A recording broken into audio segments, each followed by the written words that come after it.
15 फरवरी 2014 को रक्षा मंत्री के दफ्तर में तब के रक्षा मंत्री ए.के. एंटनी और तत्कालीन army chief general Vikram Singh की गुप्त बातचीत की जानकारी पाकिस्तानी खुफिया एजेंसी आईएसआई तक हो गई। सूत्रों के मुताबिक तब सरहद पर भारतीय सेना की तैनाती में फेरबदल की खबर पाकिस्तान को पहले ही लग गई और उसने इसके मुताबिक अपनी सेना की तैनाती में बदलाव कर दिया।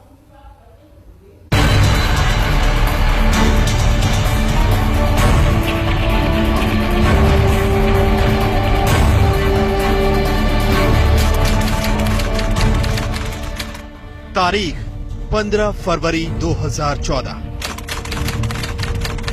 समय सुबह 11 बजे, स्थान कमरा नंबर 104 साउथ ब्लॉक। रायसीना हिल पर मौजूद साउथ ब्लॉक की पहली मंजिल पर कमरा नंबर 104 में तत्कालीन रक्षा मंत्री ए.के. एंटनी और सेना प्रमुख जनरल विक्रम सिंह मौजूद थे।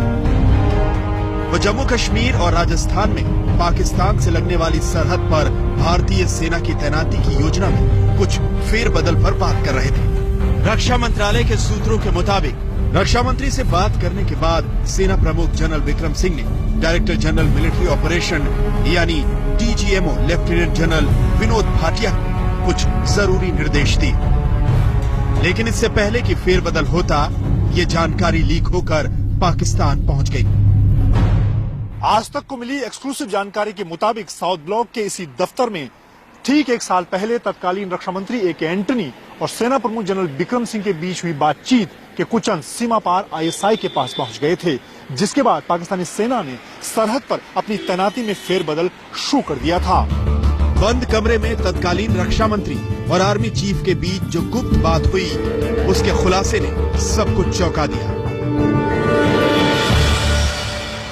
भारत जब तक सीमा पर सेना की तैनाती में बदलाव करता, उससे पहले ही पाकिस्तान की खुफिया एजेंसी आईएसआई से जानकारी मिलने पर पाक सेना ने सरहद पर अपनी तैनाती में फेरबदल शुरू कर दिया। पाकिस्तान के इस चौंकाने वाले कदम की जानकारी तत्कालीन DGMO lieutenant general Vinod Bhatia ने तुरंत सेना प्रमुख को दी। सूत्रों की माने तो इस हैरान कर देने वाली जासूसी की खबर को तत्कालीन army chief general Vikram Singh ने रक्षा मंत्री को दी। बाद में रक्षा मंत्री ए.के. एंटनी और सेना प्रमुख की मीटिंग की बातें लीक होने की जानकारी एंटनी ने तत्कालीन प्रधानमंत्री मनमोहन सिंह को दी और उसके बाद प्रधानमंत्री ने इस मामले में साउथ ब्लॉक में वॉर रूम में गुप्त बैठक की।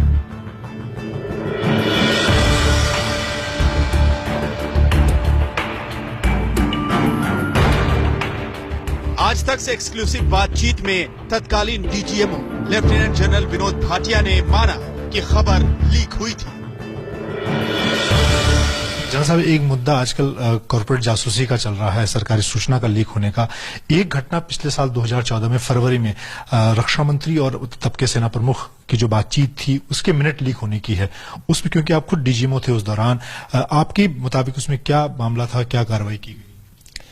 देखिए, कोई भी सिक्योरिटी सिस्टम फुल प्रूफ तो होता नहीं है। लीक हुआ है, कैसे हुआ है, क्यों हुआ है, ये तो अलग बात है। लेकिन मैं आपको ये विश्वास दिला सकता हूं कि जब ऐसे लीक होते हैं तो हम दोबारा अपने सिक्योरिटी सिस्टम को चेक करते हैं, उसके देखते हैं कि उसमें क्या कमियां रह गई थी, क्या खामियां थी उसमें चेक्स एंड बैलेंसेस दोबारा रिक्रिएट करते हैं और फिर से फुल प्रूफ सिक्योरिटी सिस्टम लाने की कोशिश करते हैं। ये उस टाइम भी जो हुआ था नहीं होना चाहिए था। मैं ये नहीं कहता कि होना चाहिए था, बिल्कुल नहीं होना चाहिए था और आगे से भी नहीं होना चाहिए। ये कहा गया कि वो सूचनाएं पाकिस्तान तक पहुंच गई थी, उसके डिप्लॉयमेंट से जुड़ी हुई थी भारतीय सेना के, आईएसआई ने उसका इस्तेमाल किया। ये तो पुरानी कहावत है, घर का भेदी लंका ढावे। तो कोई ना कोई तो अंदरूनी भेदी होता ही है। वो किस कारणवश करता है, क्यों करता है, उसको क्या इंटाइस किया जाता है उसको, ये तो अलग बात है। आज तक को मिली जानकारी के मुताबिक इसके बाद मामले की युद्ध स्तर पर छानबीन शुरू हुई तो पता चला कि डीजीएमओ में काम करने वाले एक अधिकारी के तार आईएसआई से जुड़े थे। हालांकि इस मामले में सेना ने कोई भी जानकारी नहीं दी।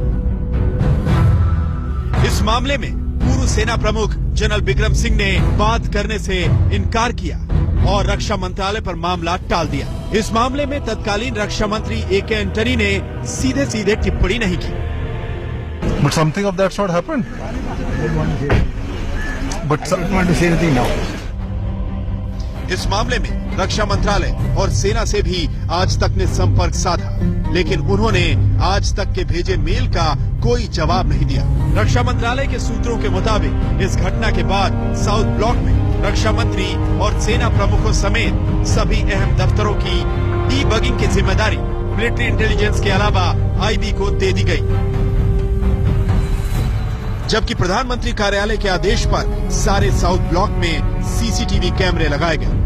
पूर्व रक्षा मंत्री ए.के. एंटनी के ऑफिस में जासूसी का यह पहला मामला नहीं है।